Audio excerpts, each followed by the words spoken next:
Hey guys, welcome to Stacking the Shelves for the week of August 22nd, I think. The week preceding August 22nd. I do have my door open back here, so hopefully nobody wanders by. I got 10 books this week. A lot of them were audiobooks, some of them were review books, so I'll go ahead and start going through them.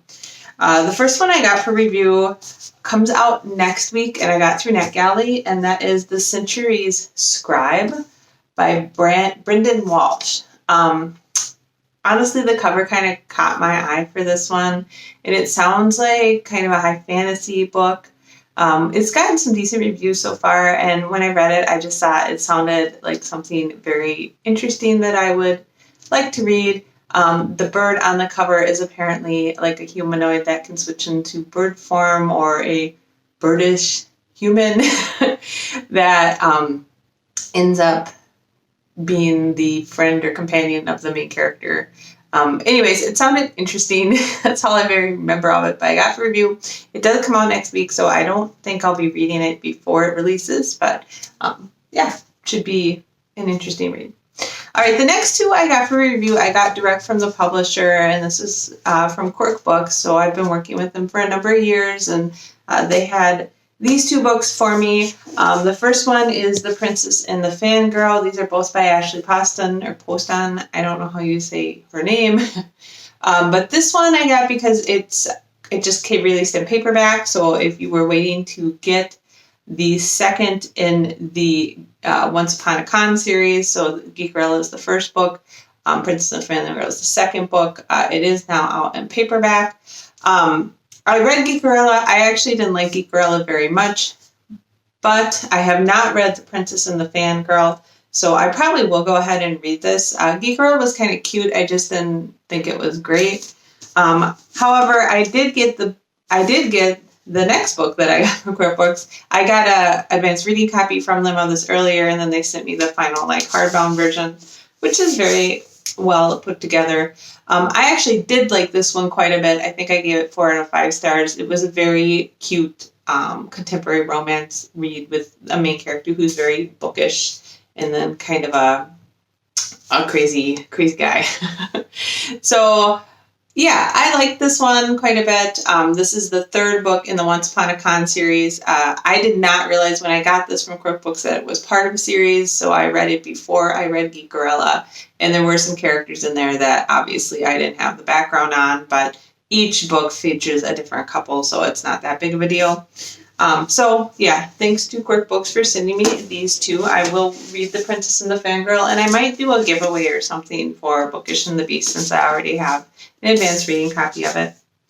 All right, then I did buy 3 books this week. The first one I've had on pre-order for a long time, and that is the 29th volume of Black Butler by Yana Toboso. Really looking forward to reading that. I continue to love the illustration style in here and the crazy characters and all of that. So really looking forward to that. The next 2 I actually bought for my son, but I think I am going to give them a read just because, well, you may remember this if you've been following my blog. Okay. So the first one is Talon by Julie Kagawa. I did get this for review many years ago. I don't even know when this first came out, but my son's friend was actually recommending he read this because he really likes books about dragons, and he's really been enjoying it. I did get this for review. This was did not finish for me. I think I read the first 3 chapters. It was I don't want to read this. I think I'm going to give it another shot. I do like a lot of stuff that Kagawa writes, but at the time when I got this, I was pretty swamped with review books, and I was just this is dumb. And I set it aside pretty quickly. I think I gave it 2 out of 5 stars. I am going to go ahead and give this another shot, I think, just because my son's really liking it, and I am a little bit more relaxed. I'm caught up on my to-be-read pile, and I don't have a ton of books for review, so I've got a little bit more time. And then the next one I bought, you can see there's a bookmark in this, is Rogue, which is the second book in the Talon series, or Talon saga. And my son is actually in the middle of reading this one. So he's been really enjoying the series, which says something about it, because honestly, I can't get him to, he's kind of the type of person who starts to read a book and just kind of stops. And he doesn't care that he doesn't finish it, and he's okay with that. So getting him to find a book that he'll actually finish is a big deal. All right, so I did get one book that I borrowed through Kindle Unlimited, and that is Everybody Will Like Grown. It's another Annette Marie book. This is actually written by Annette Marie and Rob Jacobson.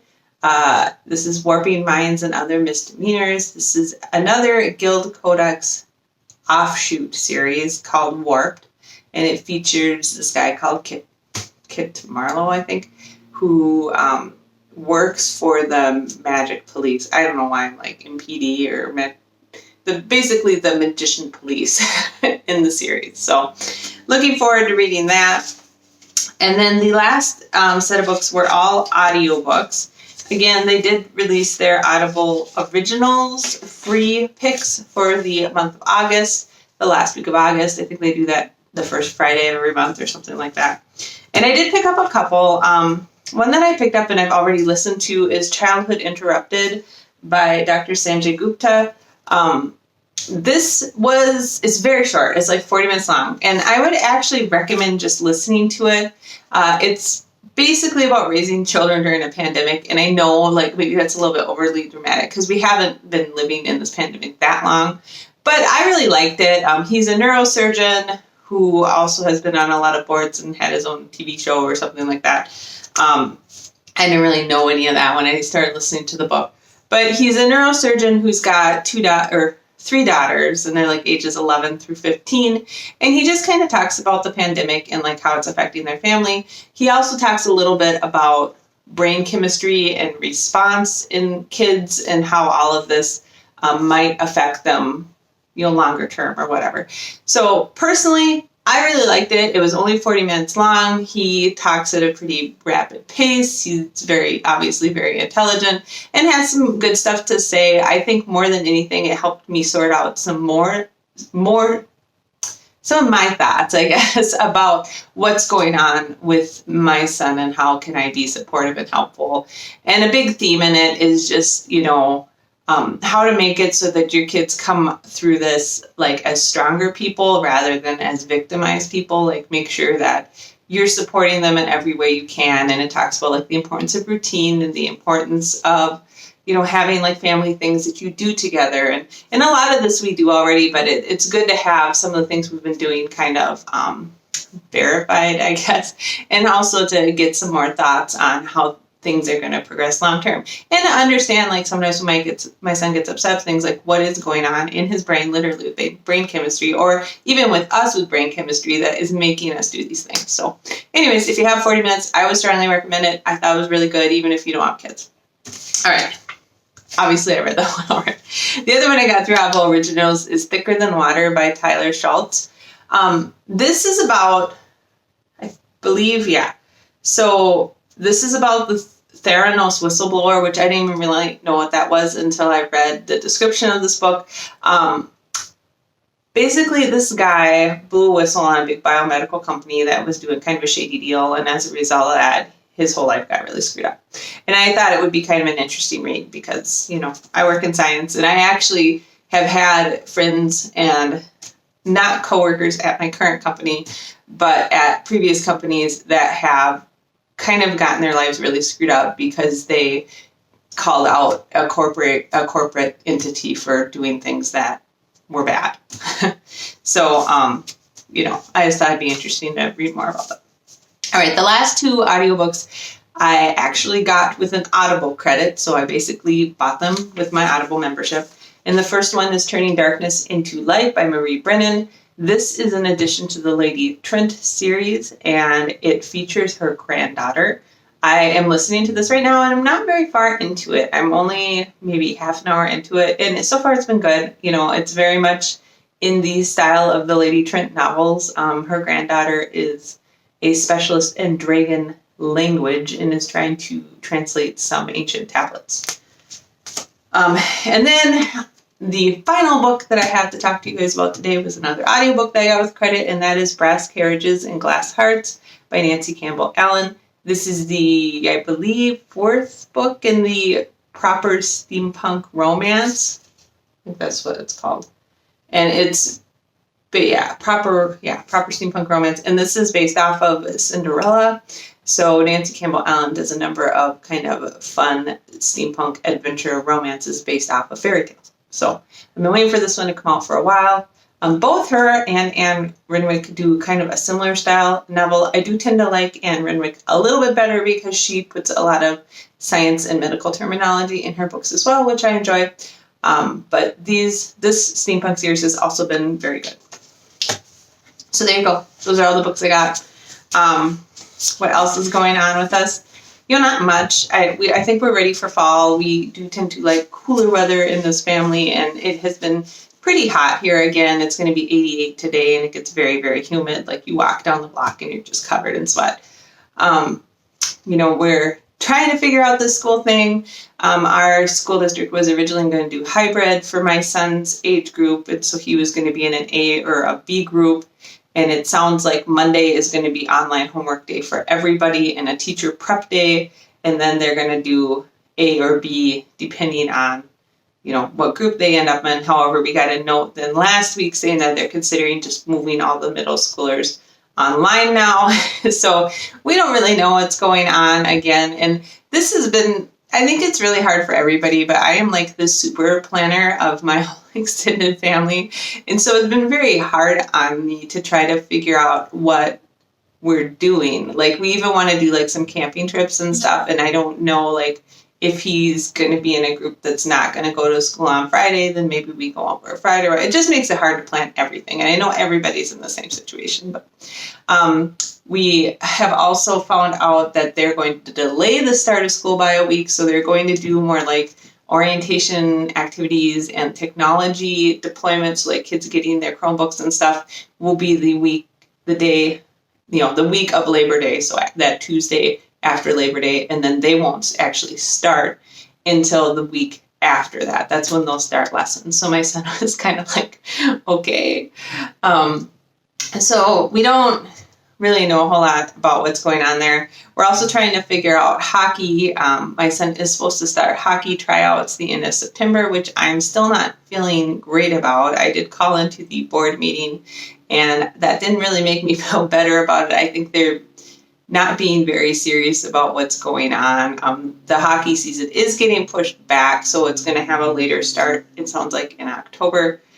It sounds like the locker rooms will be closed, so the kids have to come fully dressed to games and practices and then put on their skates there. But it sounds like there will not be an effort made to socially distance on the bench or to have kids wear masks. So I don't know. We'll see how it goes. The other thing that's a little disturbing to me is they are still planning to do all the away tournaments, which means all these kids will be kind of, any hockey away tournament I've been at has been a ton of parents drinking and kids like running in and out of everybody's rooms. And I don't see how that's going to be super awesome with the whole pandemic thing going on. So I told my family that until things settle down or we get a vaccine, we will not be participating in the away tournaments. So we'll just have to see how that all goes. But yeah, I don't know. This whole thing has been really tough, as everybody knows. Other than we're still hanging in, I'm still working and going to the lab some. My husband's still working. I am going to start to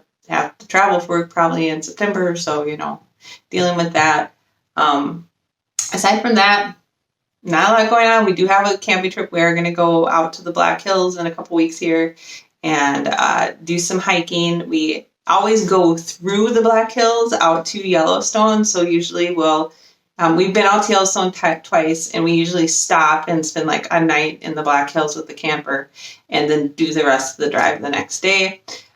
So we've seen the sites, like we've seen Mount Rushmore, and we've gone through Wind and Jewel Cave and stuff like that, and Crazy Horse, but we've never actually like spent time out there. So this time we're going to spend a little bit over a week out there and we have some hiking trails we really want to do. We might actually drive back a little bit and spend a day in the Badlands as well. And we've talked about going up to like Spearfish Canyon and doing some stuff that's a little bit more off the beaten trail that we've never gotten a chance to do.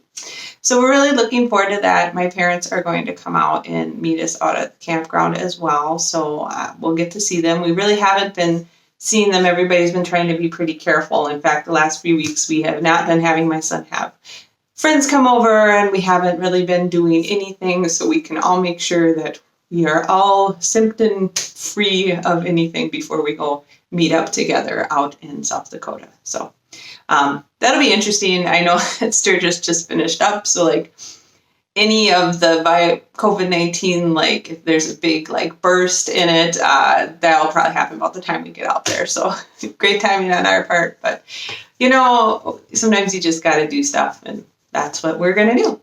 So anyways, I hope you guys had a great week, got some great books, and that you have a wonderful week of reading ahead of you.